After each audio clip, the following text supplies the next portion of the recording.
وَلَقَدْ يَسَّرْنَا الْقُرْآنَ لِلذِّكْرِ فَهَلْ مِن مُدَّكِرٍ۔ رونگٹے کھڑے ہو جاتے ہیں، تقشعر منہ جلود الذین یخشون ربہم، کہ ان کے رونگٹے کھڑے ہو جاتے ہیں جو لوگ اپنے رب کا خوف دل میں رکھتے ہیں۔ تو یہ اصل میں وہ ساری خاص الخاص صفات ہیں جو اللہ کریم نے بیان فرما دی۔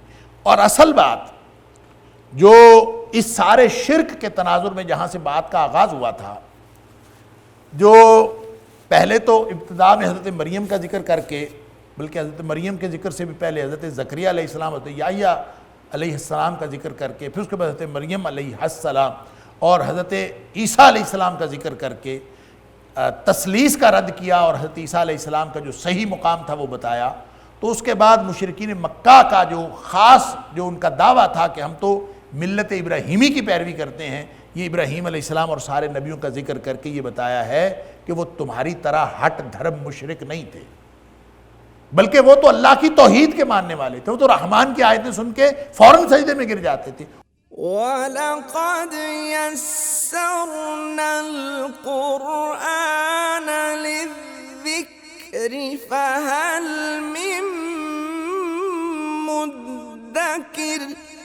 فرمایا فَخَلَفَ مِن بَعْدِهِمْ خَلْفٌ أَضَاعُوا الصَّلَاةَ وَاتَّبَعُوا الشَّهَوَاتِ فَسَوْفَ يَلْقَوْنَ غَيًّا۔ اللہ اکبر۔ نسلی طور پر چاہے کوئی نوح کا بیٹا ہو، اس کو کچھ نہیں ملتا، نبی کا بیٹا ہونا بھی اس کے لیے فائدہ مند نہیں۔ اللہ، باپ کا سبق اگر بیٹے کو نازبر ہو تو پھر پسر قابل میراث پدر کیوں کر ہو۔ باپ کی وراثت نہیں ملتی اگر وہ اس کے دین پر نہ ہو۔ اللہ اکبر۔ لہذا فرمایا کہ نسل تو یہ تھی، خصوصیات ان کی یہ تھیں۔ فخلف من بعدہم خلف، ان کے بعد ایسے بدترین جانشین ہوئے۔ اللہ، فخلف پھر جانشین ہوئے، ان کے بعد آئے، من بعدہم ان کے بعد، خلف ایسے جانشین جو برے جانشین تھے۔ یہ جو خلف ہے، ایک ہوتا ہے خلف اور ایک ہوتا ہے خلف۔ خلف اور خلف، لام پر زبر اور لام ساکن، اس میں مفسرین لکھا ہے کہ معنی کے اندر تبدیلی واقع ہو جاتی ہے۔ اور یہ اللہ تعالیٰ نے سورہ اعراف کی آیت نمبر 169 میں بھی یہی ذکر فرمایا، اور وہاں پہ بھی خلف ہے، یعنی لام کی ساکن سکون کے ساتھ۔ تو خلف کا معنی ہے برے جانشین، اور خلف اگر لام پر زبر کے ساتھ اس کا مطلب ہوتا ہے اچھے جانشین۔ ہوتا خالفہ یخلف کا معنی جانشین ہونا ہی ہے، لیکن اس میں اگر خلف ہو تو برا جانشین ہوتا ہے۔ شریر لوگ جو ہوتے ہیں وہ خلف ہوتے ہیں، اور جو خلف ہوتے ہیں وہ نیک لوگ ہوتے ہیں۔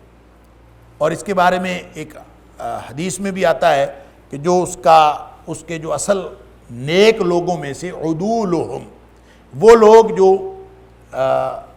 عدل و انصاف پر قائم ہوتے ہیں، وہی ان کے اوپر کام کرتے ہیں۔ گویا نبی کریم صلی اللہ علیہ وآلہ وسلم کی جو آپ کی حدیث بھی اس طرف رہنمائی کرتی ہے کہ خلف کا مطلب نیک آدمی، اور خلف کا مطلب برا جانشین۔ تو اچھا جانشین، تو یہاں اللہ کریم نے خلف فرمایا ہے، فخلف من بعدہم خلف، ان کے بعد برے جانشین ہوئے۔ اگر اس کا مطلب یہ ہے کہ یہاں پہ اگر خلف پڑھا جائے تو پھر اس کا مطلب ہوگا اچھے جانشین، تو یہ خلف ہی پڑھا جاتا ہے، اس میں کوئی کسی قرات کا اختلاف نہیں ہے۔ اور یہ برے جانشین انہوں نے کیا برے جانشین کیا تھے؟ اضاعوا الصلاۃ واتبعوا الشہوات، نمازیں ضائع کی۔ اوپر بتایا جا رہا ہے کہ نبیوں کی جو خاص الخاص صفات تھیں، کان یامر اہلہ بالصلاۃ والزکوٰۃ، وہ اپنے اہل و عیال کو نماز کا حکم دیتے تھے اور زکوٰۃ پہ قائم رکھتے تھے۔ اور بعد میں ایسے جانشین، برے جانشین پیدا ہوئے جنہوں نے نمازیں ضائع کیں، اضاعوا الصلاۃ، نمازیں ضائع کیں، واتبعوا الشہوات، اور شہوات کے پیچھے چلے۔ شہوات کا مطلب ہوتا ہے جو انسان کی مرغوبات نفس ہوتی ہیں، جو دل کو اچھی لگتی ہیں، اس کو کہتے ہیں شہوہ، شہوات نفسانی، خواہشات۔ فسوف یلقون غیا، پر ان قریب یہ غی میں جائیں گے۔ اور غی سے مراد کیا ہے؟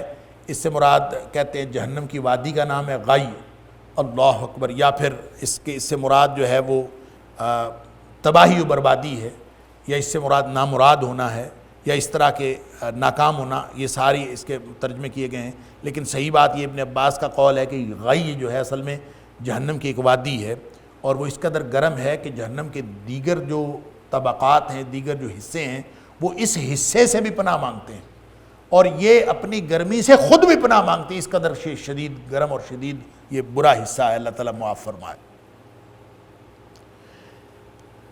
نماز ضائع کرنا اور خواہشات کے پیچھے چلنا، اس سے کیا مراد ہے؟ نماز ضائع کرنے سے کیا مراد ہے؟ نماز نہ پڑھنا ضائع کرنا ہے، یا نماز پڑھتے ہوئے بھی نماز ضائع ہو سکتی ہے، یا اس سے مراد وہ لوگ ہیں جو منکرین صلاۃ ہیں، نماز پڑھتے ہی نہیں؟ یہ مفسرین کے ہاں مختلفی ہے۔ بعض کا خیال یہ ہے کہ نماز ضائع کرنے والوں سے مراد وہ لوگ ہیں جو نماز کا سرے سے انکار کرتے ہیں، کیونکہ جو شخص نماز پڑھتا ہے، کبھی پڑھ لیتا ہے کبھی نہیں پڑھتا، اس کو یہ تو نہیں کہا جا سکتا اس نے نماز ضائع کر لی۔ وہ نماز کا منکر تو نہیں ہے، وہ نماز کبھی پڑھ لیتا ہے، لیکن بہرحال وہ نماز پڑھتا ہے، وہ نماز کا منکر نہیں ہے، تو وہ ان میں نہیں آئے گا۔ لیکن صحیح بات یہ ہے کہ جو احادیث سے ثابت ہوتا ہے کہ نماز ضائع کرنے سے مراد ہر وہ شخص ہے جو نماز کو پورے آداب کے ساتھ نہیں پڑھتا اور نماز کو پوری پابندی کے ساتھ نہیں پڑھتا، وہ شخص دراصل نماز کو ضائع کر رہا ہے۔ اللہ اکبر۔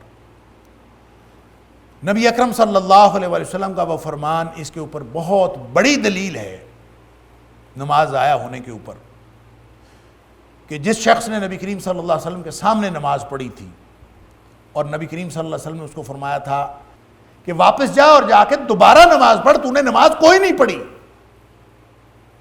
تو جب اس نے پڑھی تھی تو پڑھنے کے باوجود نبی کریم صلی اللہ علیہ وسلم فرما رہے ہیں تو نے کوئی نہیں پڑھی، تو گویا اس نے پڑھتے ہوئے بھی نماز ضائع کی، پڑھ کے ضائع کی۔ اللہ اکبر۔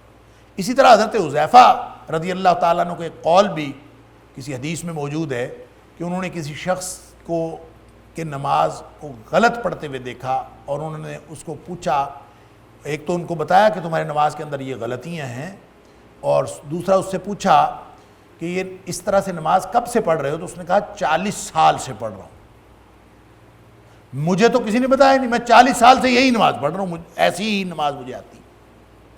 تو حضرت حذیفہ رضی اللہ تعالیٰ نے ان کو فرمایا تھا کہ تو نے 40 سال کی نمازیں ضائع کر دیں۔ تو اس کا مطلب یہ ہے کہ جو شخص نماز کو پوری سنت طریقے سے اور پورے آداب کے ساتھ اور وقت کے تقاضوں کو اور جتنے تقاضے ہیں نماز کے ان کو ملحوظ رکھ کے نہیں پڑھتا، وہ ایسے ہی ہے جیسے وہ نماز ضائع کر لیتا ہے۔ اللہ اکبر۔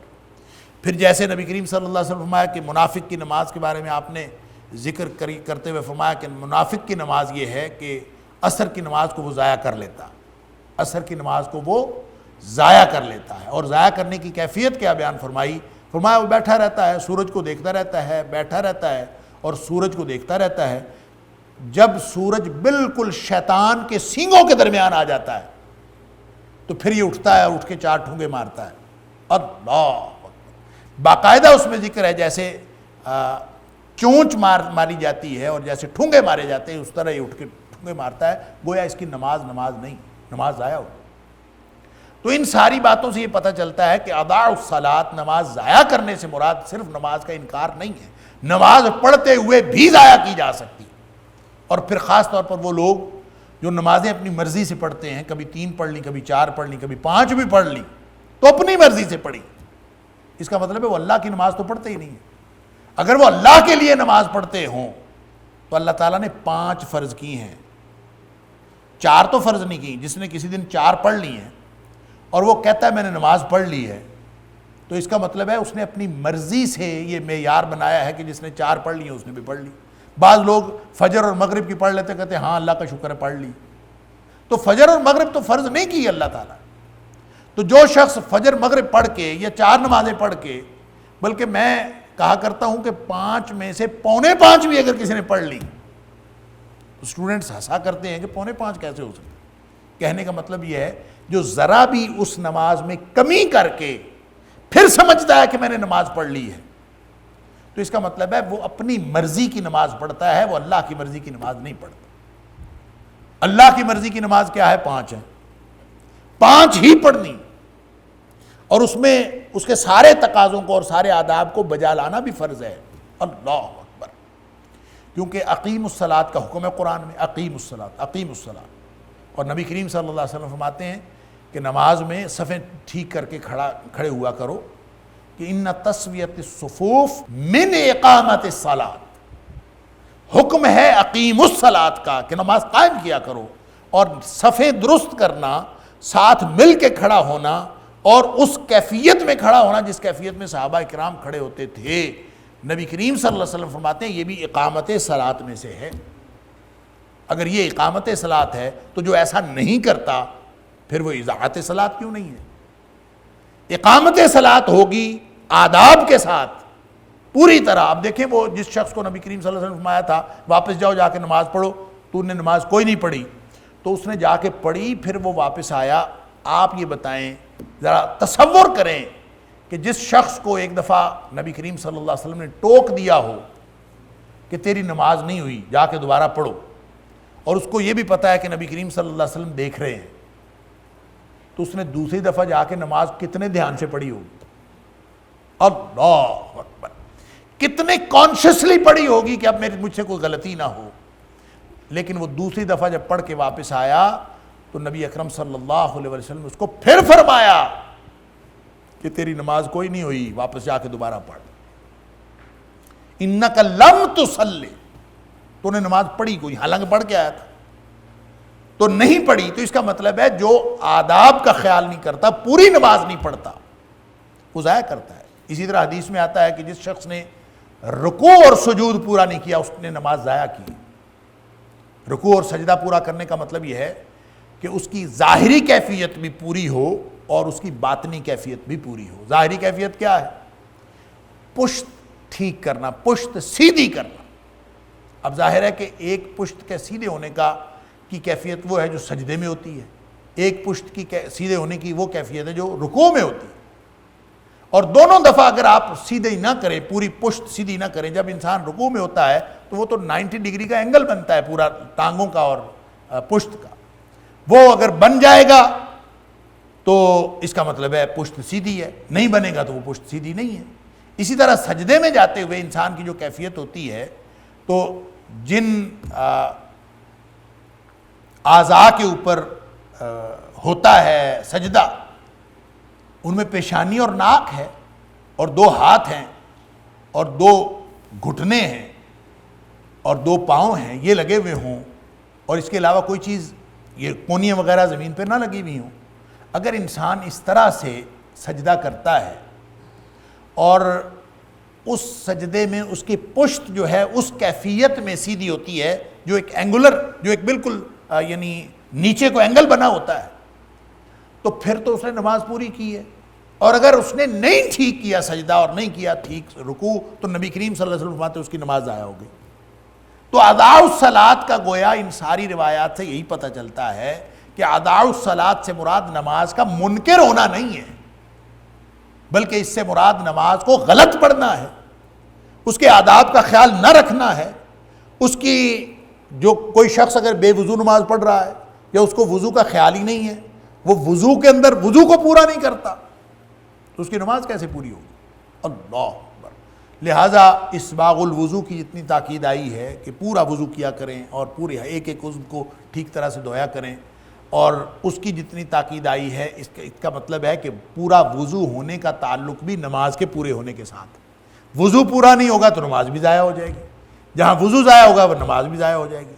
تو یہ ساری چیزیں یہ بتاتی ہیں کہ وقت کے اعتبار سے، مکان کے اعتبار سے، کیفیت کے اعتبار سے، صفت صلاۃ کے اعتبار سے اس کا جب پورا خیال رکھا جائے گا تو پھر نماز پوری ہوگی، وگرنہ نماز ضائع ہو جائے گی۔ اللہ اکبر۔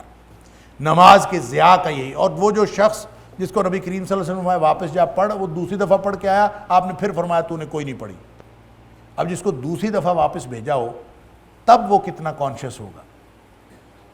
نبی کریم صلی اللہ علیہ وسلم دیکھ رہے ہیں کتنے کانشیسنیس کے ساتھ، کتنے دھیان اور توجہ سے اس نے اب نماز پڑھی ہوگی کہ اب 2 دفعہ میری نماز ریجیکٹ ہو چکی ہے، لیکن نبی کریم صلی اللہ علیہ وسلم نے اس کی نماز تیسری دفعہ پھر ریجیکٹ کر دی۔ آپ نے فرمایا تو نے نماز کوئی نہیں پڑھی، دوبارہ جا کے پڑھ۔ میں اور آپ ہم اپنی نمازوں کا اندازہ کر لیں نا، ہم کتنی توجہ سے نماز پڑھتے ہیں، اللہ اکبر۔ اور ہماری نمازیں ہمیں لے جائیں گی جنت میں، کہ نبی کریم صلی اللہ علیہ وسلم نے اس کو 3 دفعہ کہا، بالآخر وہ کہتا ہے جب تیسری دفعہ نبی پاک صلی اللہ علیہ وسلم نے فرمایا کہ واپس جا کے دوبارہ نماز پڑھ، تو نے کوئی نہیں پڑھی، تو وہ آگے سے کہتا ہے کہ اللہ کے رسول صلی اللہ علیہ وسلم اس سے اچھی نماز مجھے پڑھنی نہیں آتی، آپ مجھے سکھا دیں۔ اللہ اکبر۔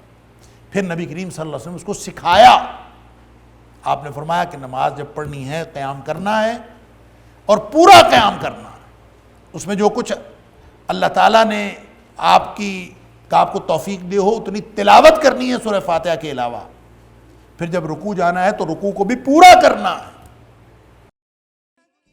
وَلَقَدْ يَسَّرْنَا الْقُرْآنَ لِلذِّكْرِ فَهَلْ مِن مُّدَّكِرٍ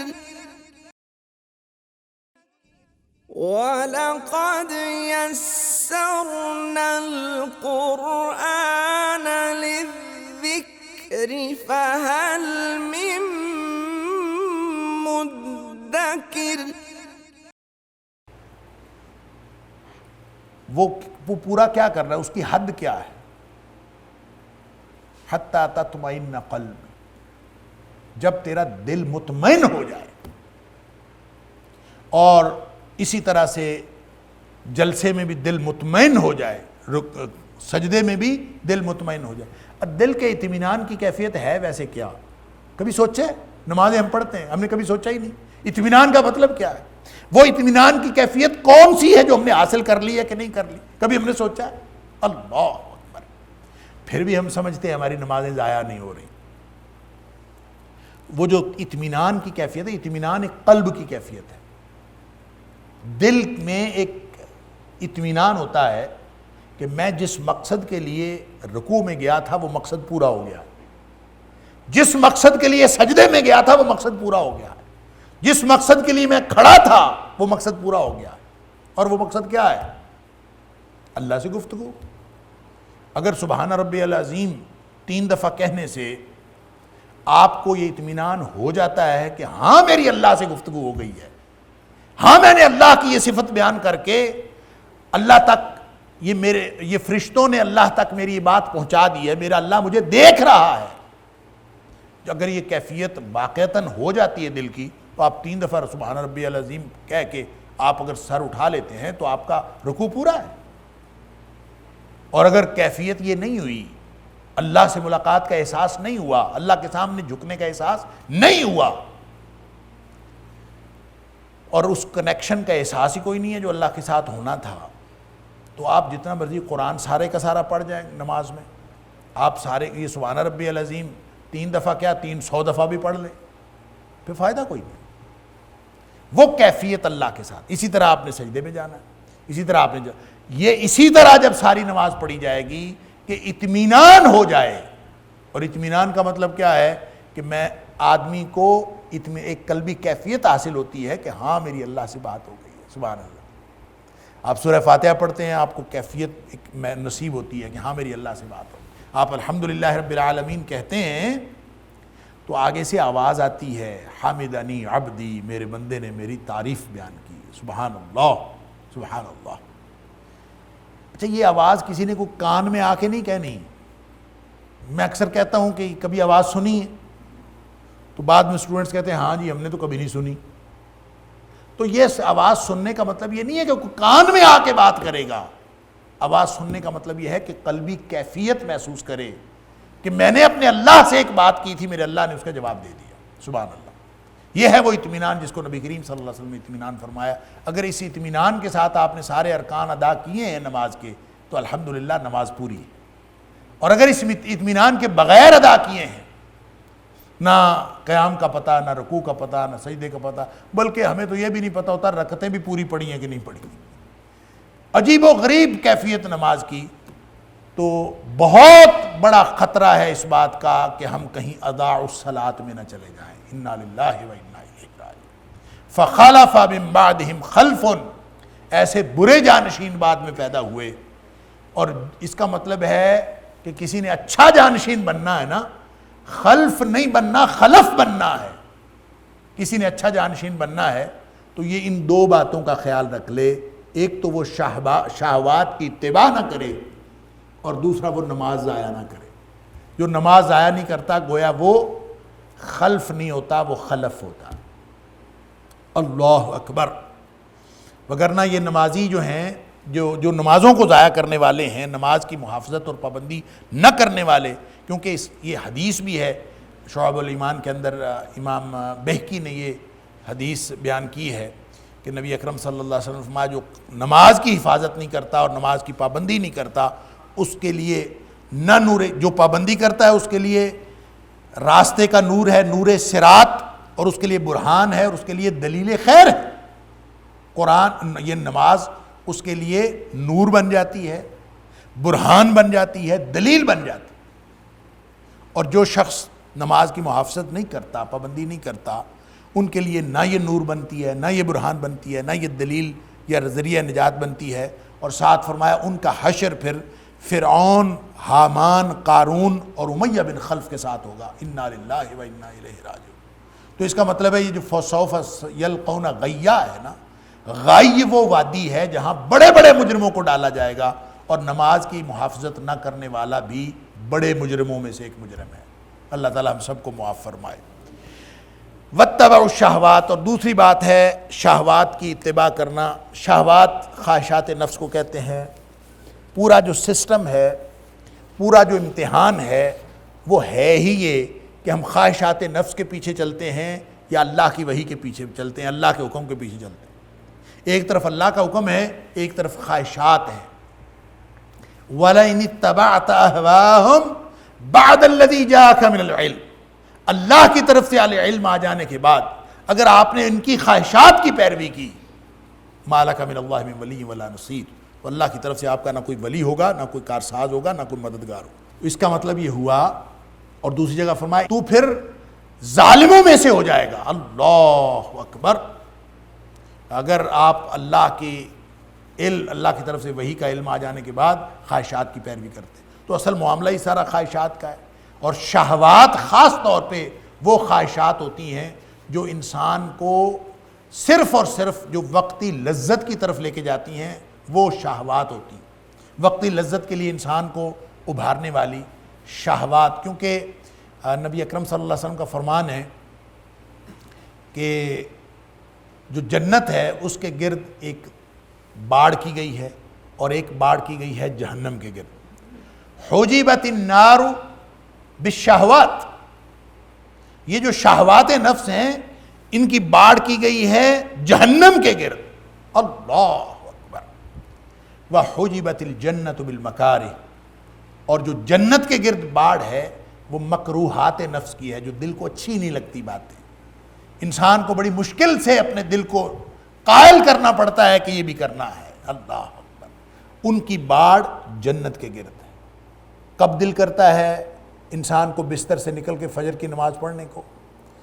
رات کو، پچھلی رات نفل نماز پڑھنا تو دور کی بات۔ اللہ اکبر۔ اگر جنت اور جہنم کا یہ تصور ہو، اللہ کے انعامات کی خوشخبری اور اللہ تعالیٰ کے عذاب سے بچنا، یہ اگر خوف و طمعاً جس کو اللہ تعالیٰ فرماتا ہے، یہ اگر انسان کے دل میں ہو تو تتجافا قلوبہم عن المضاجع، تو پھر ان کے جو پشتیں ہیں، ان کے جو پہلو ہیں، وہ بستروں سے الگ رہتے ہیں۔ اللہ اکبر۔ یدعون ربہم خوفا و طمعا، وہ اپنے رب کو پکارتے ہیں اللہ کے عذابوں سے ڈرتے ہوئے کہ اللہ کہیں جہنم میں نہ چلے جائیں، اور یہ امید رکھتے ہوئے کہ وہ جنت کی امید کی خاطر۔ تو ظاہر ہے کہ جو لوگ اپنی خواہشات کے باوجود اللہ کا حکم مانتے ہیں وہ جنت کی طرف جاتے ہیں، اور جو خواہشات کے پیچھے چلتے ہیں یہ جہنم کی طرف جاتے ہیں۔ اللہ، یہ جو شخص خواہشات کے جہنم کے گرد باڑ کا مطلب یہ ہے کہ شہوات نفس کے پیچھے چلنے والا اس کو یہ پھسلا کے جہنم میں پھینک دیتی۔ اور ایک حدیث میں اس کی تفصیل آتی ہے، آپ نے سنی ہوئی ہوگی کہ اللہ کریم نے جب جنت اور جہنم کو پیدا کیا تو جبریل علیہ السلام کو کہا کہ آ کے معائنہ کرو۔ کہ میں نے 2 گھر بنائے، آ کے دیکھو ذرا۔ تو جبریل علیہ السلام نے دیکھا، اس کا معائنہ کیا، تو جبریل علیہ السلام حیران رہ گئے دونوں گھروں کو دیکھ کر۔ جنت کو دیکھا تو اللہ اتنا اچھا گھر، جس کو خبر مل گئی کہ تو نے اتنا اچھا گھر بنایا ہے، کوئی پیچھے نہیں رہے گا، سب دوڑ کے اس گھر میں آ کے داخل ہو گئے۔ اور جہنم کو دیکھا اور حیران رہ گئے کہ اللہ اتنا برا گھر کہ جس کے کان میں بھنک پڑ گئی کہ تو نے اتنا برا گھر بنایا ہے، اللہ اکبر، کوئی ادھر نہیں آئے گا، یہ تو اس میں کس نے آنا ہے۔ اس کے بعد اللہ تعالیٰ نے اس میں دونوں گھروں کے گرد باڑ کر دی۔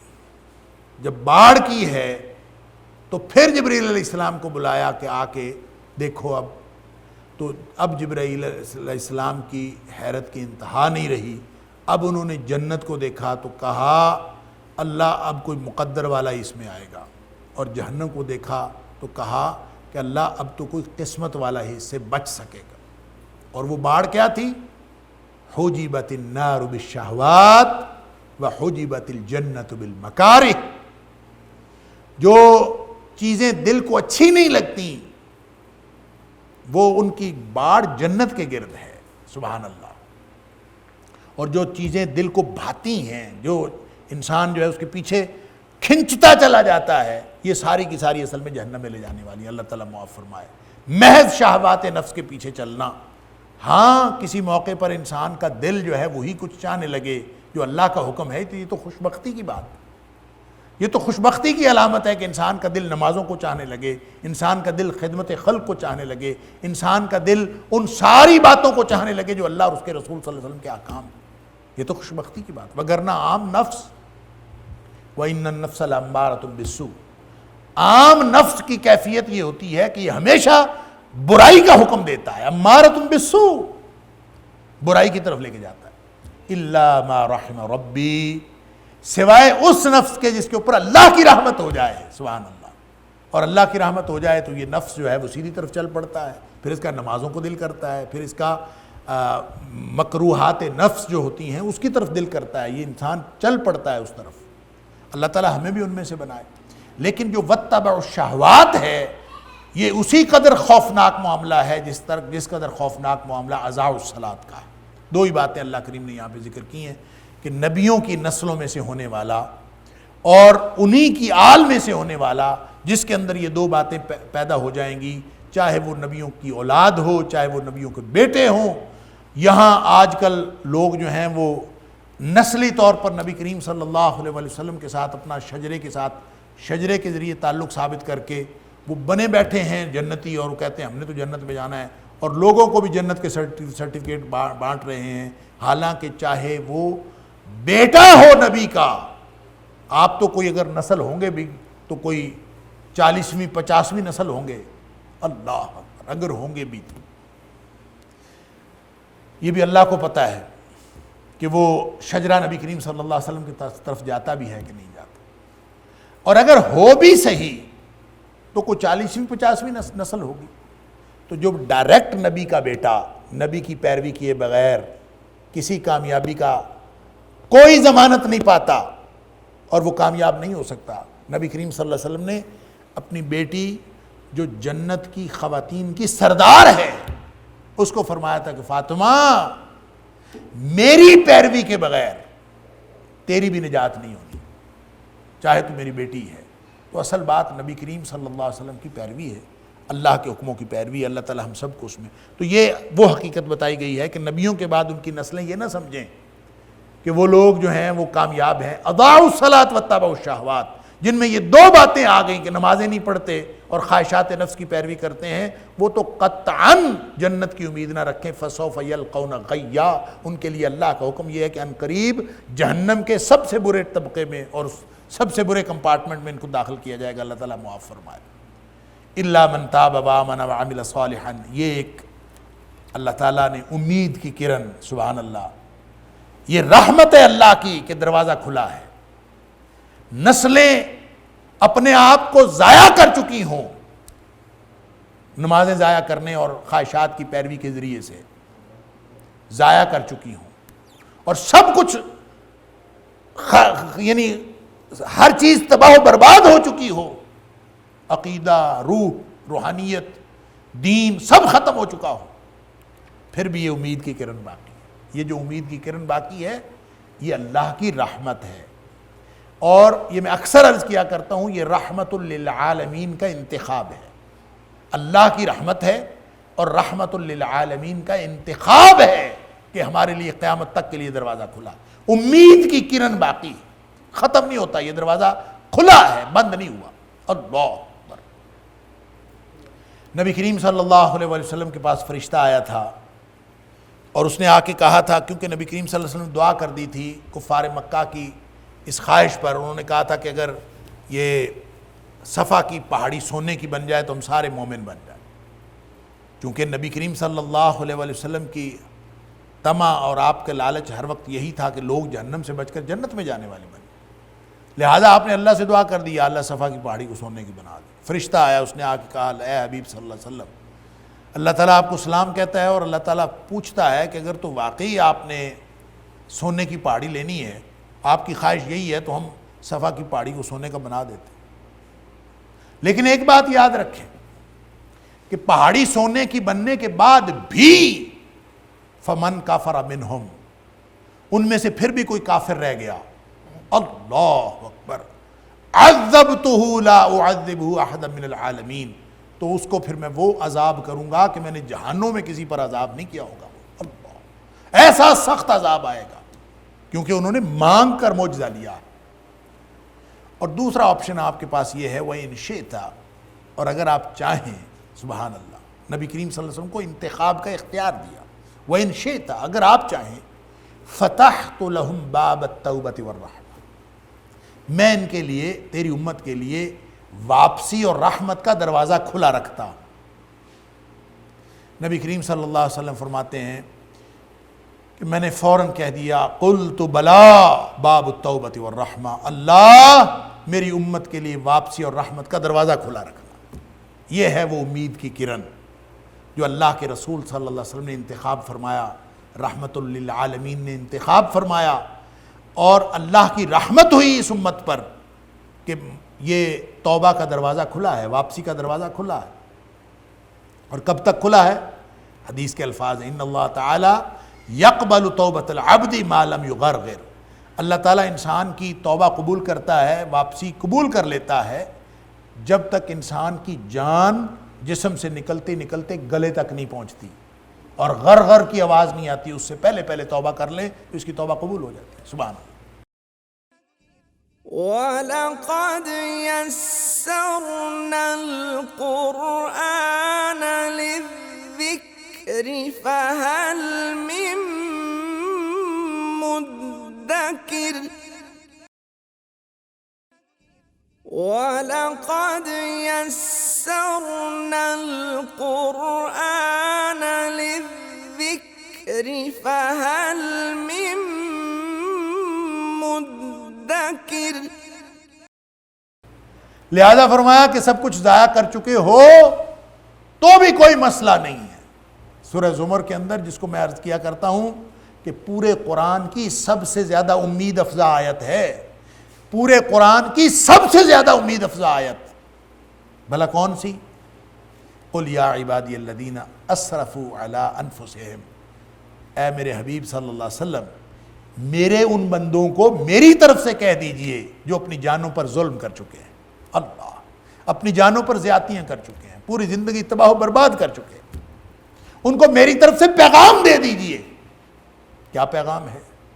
لا تقنطوا من رحمت اللہ، اللہ کی رحمت سے کبھی مایوس نہیں ہونا۔ سبحان اللہ، حالات جیسے بھی ہیں، سب کچھ تباہ و برباد ہو گیا، اللہ کی رحمت سے مایوس نہیں ہونا۔ کیوں مایوس نہیں ہونا؟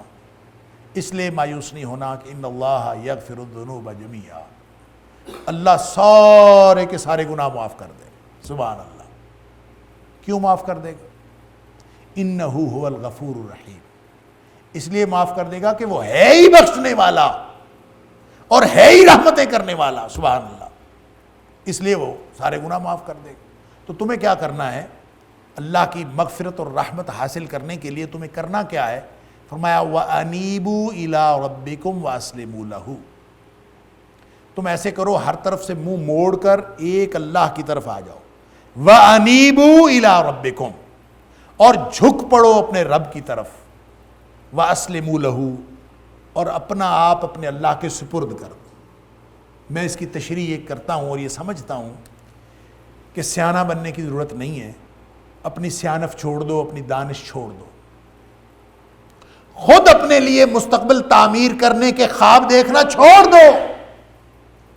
اپنے آپ کو اپنے اللہ کے سپرد کر دو. کیوں؟ اس لیے کہ مستقبل تو اس کے ہاتھ میں ہے, چیزوں کے نتائج اس کے ہاتھ میں ہیں, محنت کرنا آپ کے ہاتھ میں ہے. وَلَيْسَ لِلْإِنسَانِ إِلَّا مَا سَعَىٰ وَأَنَّ سَعْيَهُ سَوْفَ يُرَىٰ. انسان کے ہاتھ میں صرف کوشش کرنا ہے, اور کوشش کا ہی وہ بدلہ پائے گا. منزل مقصود پہ پہنچانا اس کا کام ہے. تو جس کے ہاتھ میں منزل ہے, ہم اپنے آپ کو اس کے سپرد کیوں نہ کر دیں.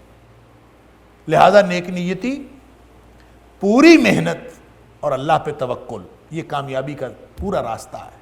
نیک نیتی, پوری محنت اور اللہ پہ توکل, اللہ پہ کامل توکل کہ اللہ تعالیٰ راستے کھولے گا, اللہ تعالیٰ میرے لیے رحمتوں کے دروازے کھولے گا, اور اللہ تعالیٰ مجھے منزل مقصود پر پہنچائے گا. یہ یقین رکھنا. اس سے اب یہ ہے وہ امید کی کرن جو کسی وقت بھی نہ نبی اکرم صلی اللہ علیہ وسلم کسی وقت مایوس ہوئے, نہ اپنے صحابہ کو مایوس ہونے دیا. یہ جو سورہ مریم کا آخری حصہ ہے, اس میں بھی نبی اکرم صلی اللہ علیہ وسلم کو تسلی دی جا رہی ہے, آپ کے صحابہ کرام کو تسلی دی جا رہی ہے, اور رہتی دنیا تک جتنے بھی نبی کریم صلی اللہ علیہ وسلم کے سچے امتی ہیں ان کو تسلی دی جا رہی ہے. الا من تابا, امید کی کرن باقی ہے, واپسی کا دروازہ کھلا ہے جس نے آنا ہے. وگرنہ سارے ہی جا رہے تھے جہنم میں. اضاعوا الصلاۃ واتبعوا الشہوات فخلف من بعدہم خلف اضاعوا الصلاۃ. اس کے بعد ایسے برے جانشین پیدا ہوئے جنہوں نے نمازیں ضائع کی, خواہشات کے پیچھے چلے, زندگی تباہ کر دی, آخرت بھی تباہ کر لی. فسوف یلقون غیا, ان قریب وہ جہنم میں جائیں گے. الا من تابا, سوائے اس کے کہ جو واپس آ گیا, آج بھی واپس آ جائے تو واپسی کا دروازہ کھلا ہے. سبحان اللہ. وآمن, یعنی جو انسان کو سانس جا رہی ہے اندر, اندر سے باہر بھی آ رہی ہے, یہ مہلت ہے. یہ گھڑی کی ٹک ٹک یہ بتا رہی ہے کہ مہلت ابھی باقی ہے, لیکن ختم ہوتی جا رہی ہے. کسی بھی وقت اللہ کی طرف سے بلاوا آ جائے گا, اندر گئی ہوئی سانس باہر نہیں آنی ہے, باہر گئی ہوئی سانس اندر نہیں جانی, ایک دم ختم ہو جانا ہے. اللہ, اس سے پہلے پہلے الا من تابا, واپس آنے کا امکان موجود ہے. جس نے آنا ہے واپس آ جاؤ, جہنم سے بچنا ہے بچ جاؤ. وعمل صالحا, الا من تابا وآمن وعمل صالحا. یہی ترتیب ہے قرآن میں, جہاں کہیں توبہ کا ذکر ہوا, سورہ فرقان کے اندر بھی آئے گا, یہ ترتیب یہی ہے, الا من تابا وآمن وعمل صالحا. سب سے پہلے تو واپس آئے نا, اور واپس آنے کا طریقہ یہ ہے کہ جس کو امام نووی علیہ الرحمہ نے یوں بتایا ہے, ان یقلع عن المعصیہ. واپس آنے کا سٹیپ, سب سے پہلا سٹیپ یہ ہے کہ اس گناہ سے باہر تو آئے نا. جس گناہ کی زندگی میں گناہ وہ رہ رہا ہے اس سے باہر نکلے, ہر گناہ سے باہر نکلا. ان یقلع عن المعصیہ. اور دوسرا سٹیپ اس کا یہ ہے ان یندم علی فعلہا. دوسرا سٹیپ یہ ہے کہ جو کچھ وہ حرکتیں کرتوت آج تک کرتا رہا اس پر شرمندہ ہو, ندامت کا اظہار کرے, دل ہی دل میں اللہ تعالیٰ کے سامنے شرمندہ ہو کہ یا اللہ میں کیا کر بیٹھا ہوں, مجھے تو یہ نہیں کرنا تھا. اللہ. اور تیسرا سٹیپ اس کا یہ ہے ان یعزم اللہ یعود الیہا ابدا. ایسا پکا ارادہ کرے, ڈٹرمنڈ ہو, ڈٹرمنیشن کا اظہار کرے, پختہ عزم کرے کہ کبھی بھی واپس اس کی طرف دوبارہ نہیں جائے گا. یہ 3 سٹیپ ہیں الا من تابا کے. تابا 3 سٹیپ ہوں گے تو توبہ ہوگی. اور اس کا چوتھا سٹیپ بھی ایک ہے, اگر کسی بندے کا حق مارا ہے, اگر اللہ کے بندوں میں سے کسی کا بھی حق مارا ہے, بھائی کا, بہن کا, ماں باپ کا, کسی دوست کا, کسی تاجر کا, کسی کا بھی حق مارا ہے, تو وہ واپس بھی کرنا پڑے گا. اگر وہ حق واپس نہیں کیا تو اللہ بندوں کا حق واپس نہیں کرتا, اللہ تعالیٰ معاف نہیں کرتا, اللہ تعالیٰ اس کو یہ ایک الگ بات ہے کہ صوفیاء جو ہیں اور علماء جو ہیں وہ اللہ سے دعائیں اسی طرح کرتے رہے. اللہ اکبر. آدمی بے بس ہوتا ہے، تو جب بے بس ہوتا ہے کسی کو حق بھی نہیں دے سکتا، جن کے حق مارے ان کے حق واپس نہیں دے سکتا، تو بے بسی کا اظہار اللہ کے سامنے کر دے. اللہ اکبر. غالباً جنید بغدادی علیہ الرحمہ کے بارے میں ہے کہ وہ اللہ سے دعا کیا کرتے تھے کہ اللہ اپنے حق بھی تو مجھے معاف کر دے جو میں نے اس میں غلطی کی ہے، جو تیرے بندوں کے حق میں نے چھینے ہیں وہ بھی تو ہی معاف کر دے، اور اپنی جناب سے پورے کر دے. میرے اندر سکت اور طاقت نہیں ہے کہ میں پورے کروں، تو اپنی جناب سے اس کو پورا کر دے. تو اللہ کے پاس یہ طاقت تو ہے کہ اللہ تعالیٰ اپنی جناب سے پورا کر دے، یا آپ کے لیے کوئی اسباب پیدا کر دے جس سے آپ ان کے حقوق پورے کر سکیں. لیکن حق حقوق پورے کیے بغیر انسان کی بخشش نہیں ہونی. حدیث صحیح حدیث ہے کہ نبی کریم صلی اللہ علیہ وسلم فرمایا، مسلم شریف کے اندر غالباً یہ حدیث ہے کہ نبی کریم صلی اللہ علیہ وسلم فرمایا قیامت کے دن ایک بندہ آئے گا اللہ کے دربار میں، اور اس نے نمازیں پڑھی ہوں گی، روزے رکھے ہوں گے، صدقہ خیرات کیا ہوگا، اللہ، لیکن ساتھ اس کے کیا لے کے آئے گا؟ کسی کو گالی دی ہوگی، کسی کو مارا ہوگا، کسی کا مال کھایا ہوگا. اللہ اکبر. تو وہ اس کی ساری نیکیاں ان لوگوں میں تقسیم کر دی جائیں گی جن کے حقوق اس کے ذمے تھے. اب وہ سارے نمازیں بھی تقسیم ہو گئیں، زکوٰۃ بھی تقسیم ہو گئی، روزے بھی تقسیم ہو گئے، حج بھی تقسیم ہو گیا. اللہ اکبر. فرمایا کہ اگر اس کی نیکیاں ساری مکمل ہو گئیں، من قبل ان یقضى ما علیہ، اس سے پہلے کہ جب تک اس کے وہ جو کچھ لوگوں کا حق اس کے ذمے تھا وہ بھی پورا نہیں ہوا، اس کی نیکیاں پوری ہو گئیں، تو فرمایا پھر اس کو یوں پورا کیا جائے گا، پھر ان کے گناہ لے کر اس کے اوپر ڈال دیے جائیں. ثم طرح فی النار، پھر اس کو جہنم میں پھینک دیا جائے گا، حالانکہ بظاہر بڑا نیک نمازی پرہیزگار تھا. اللہ، اس قدر خوفناک ہے لوگوں کے حق مار کے اور پھر اپنے آپ کو حج اور زکوٰۃ اور عمرے اور نمازیں اور روزے اور تہجد اور اعتکاف اور یہ سمجھنا کہ یہ بس یہ کافی ہے. نہیں، اسلام ایک پیکج ہے، مکمل پیکج. اس میں پک اینڈ چوز کوئی نہیں ہے. آپ کو ذرا سی لغزش جہنم میں لے جا سکتی ہے. ایک کلمہ نبی کریم صلی اللہ علیہ وسلم فرمایا بعض اوقات انسان اپنی زبان سے نکالتا ہے اور وہ کلمہ اللہ کی ناراضگی کا کلمہ ہوتا ہے اور اس کی وجہ سے اس شخص کو جہنمی لکھ دیا جاتا ہے. بعض اوقات ایک کلمہ انسان ایسا نکالتا ہے جو اللہ کی خوشنودی کا کلمہ ہوتا ہے، جب یہ اس کلمے کی وجہ سے اللہ تعالیٰ اس کو جنتی لکھ دیتا ہے. تو ہر لمحہ جنت اور جہنم کے فیصلے ہو رہے ہوتے ہیں. لہٰذا کسی چیز کو بھی حقیر نہیں سمجھنا. جو توبہ کرنا چاہتا ہے جو 4 سٹیپ اس کو لینے پڑیں گے.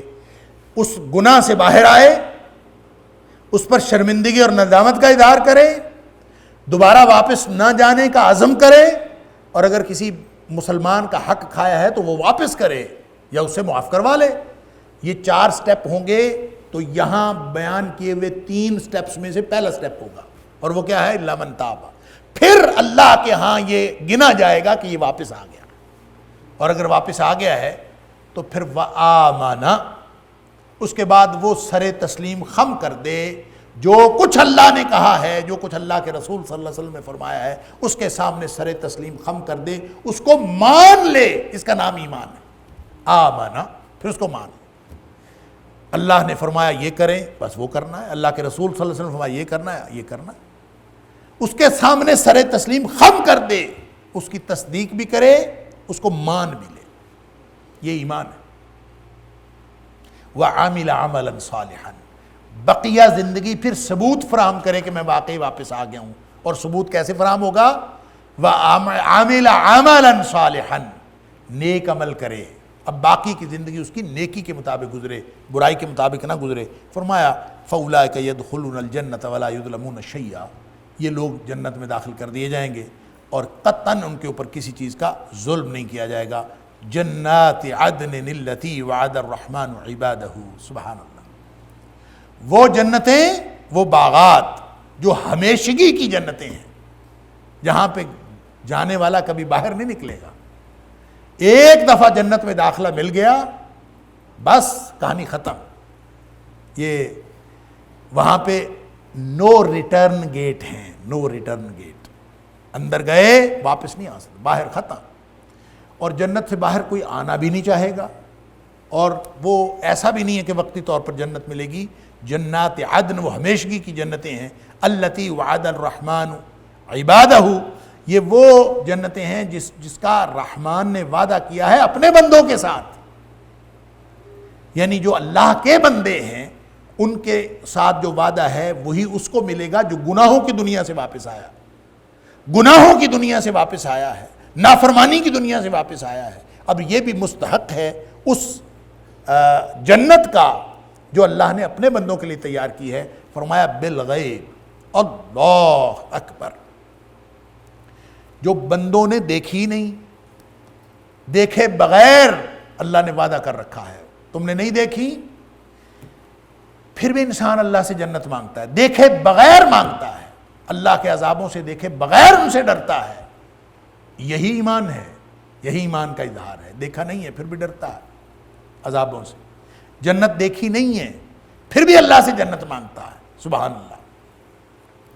وہ جو نبی اکرم صلی اللہ علیہ وسلم اللہ فرماتا ہے کہ میں نے اپنے بندوں کے لیے تیار کر رکھی ہے ایسی جنت، کیسی ہم مثال بھی نہیں دے سکتے کیسی، اگرچہ اللہ نے قرآن میں بار بار مثال دی ہے. تجری من تحت الانہار، ایسی جنتیں جن کے نیچے نہریں جاری ہیں. اب ایک باغ ہو اور اس کے نیچے نہر جاری ہو، یہ اصل میں انسان کے اعلیٰ ترین ذوق کا اظہار ہے. انسان جب کسی چیز کو سب سے خوبصورت سمجھتا ہے تو خوبصورتی کا اعلیٰ ترین معیار ہے کہ وہاں گرینری ہو. اسی لیے آپ اور ساتھ پانی ہو، آبشار ہو، فاؤنٹین ہو، نہریں ہوں. اسی لیے آپ دیکھتے ہیں کہ بڑے سے بڑے جو گھر بنتے ہیں ان میں گرینری اور آبشار کا خیال رکھا جاتا ہے. ہم سیر کرنے بھی جاتے ہیں تو پہاڑوں کے ان حصوں کا انتخاب کرتے ہیں جہاں پہ گرینری اور دریا اور پانی ہوتا ہے. یہ دو چیزیں جو انسان کے ذوق کا، انسان کے شوق کا اور خوبصورتی کا جو اعلیٰ ترین معیار انسان کے ذہن میں تصور ہے وہ یہ ہے. اس لیے یہ بتا دیا. وگرنہ جنت یہ نہیں ہے. جنت کیا ہے؟ وہ ہمارے خواب و خیال سے بیونڈ ہے. اللہ تعالیٰ نے فرمایا حدیث قدسی ہے، اعددت لعباد الصالحین، میں نے اپنے نیک بندوں کے لیے تیار کر رکھا ہے کیا؟ ما لا عین رأت، جس کو کسی آنکھ نے کبھی دیکھا نہیں، ولا اذن سمعت، جس کو کسی کان نے کبھی سنا نہیں. ایسی نعمتیں ہیں سبحان اللہ. اور ولا خطر علی قلب بشر، اور کسی انسان کے دل پہ کبھی خیال بھی نہیں گزرا وہ نعمتیں اللہ تعالیٰ نے جنت میں تیار کر رکھی ہیں. تو اس لیے فرمایا کہ وہ جنت وعد الرحمن عبادہ بالغیب، جو اللہ نے اپنے بندوں پر بغیر دیکھے ان سے وعدہ کر رکھا ہے، جو بندوں نے دیکھی نہیں اور اللہ نے ان کے ساتھ وعدہ کر رکھا ہے. انہ کان وعدہ ماتیا، اور اللہ کا وعدہ پورا ہو کر رہنے والا ہے، وہ یقیناً پورا ہو کے رہے گا. اللہ تعالی ہم سب کو اس میں ان جنتوں کا مستحق بنائے. لا یسمعون فیہا لغوا، نہ تو وہ اس میں کوئی فضول بات دیکھیں گے، الا سلاما، ہر طرف سے سلامتی کی باتیں ہوں گی، فرشتے ان کو سلامتی دے رہے ہوں گے. یہ سلام قولا من رب الرحیم، یعنی رب کی طرف سے بھی سلام کیا جائے گا، فرشتے بھی سلامتی، کوئی لغو بات وہاں نہیں ہوگی. لا یسمعون فیہا، کچھ نہیں سنیں گے وہاں پہ، لغوا الا سلاما، کوئی فضول بات نہیں ہوگی بلکہ سلامتی کی باتیں ہوں گی. ولہم رزقہم فیہا، اور اس میں ان کے لیے رزق ہوگا. بکرتم وعشیہ، صبح بھی ہوگا شام بھی ہوگا. رزق ختم نہیں ہونے والا اور وہ جنت ختم نہیں ہونے والی، وہاں زندگی بھی ختم نہیں ہونے والی. اللہ تعالی ہم سب کو اس میں داخل کرے. وآخر دعوانا الحمدللہ رب العالمین. إن هذا القرآن يهدي للتي هي أقوم ويبشر المؤمنين الذين يعملون الصالحات أن لهم أجرا كبيرا. إن هذا القرآن يهدي للتي هي أقوم ويبشر المؤمنين الذين يعملون الصالحات أن لهم أجرا كبيرا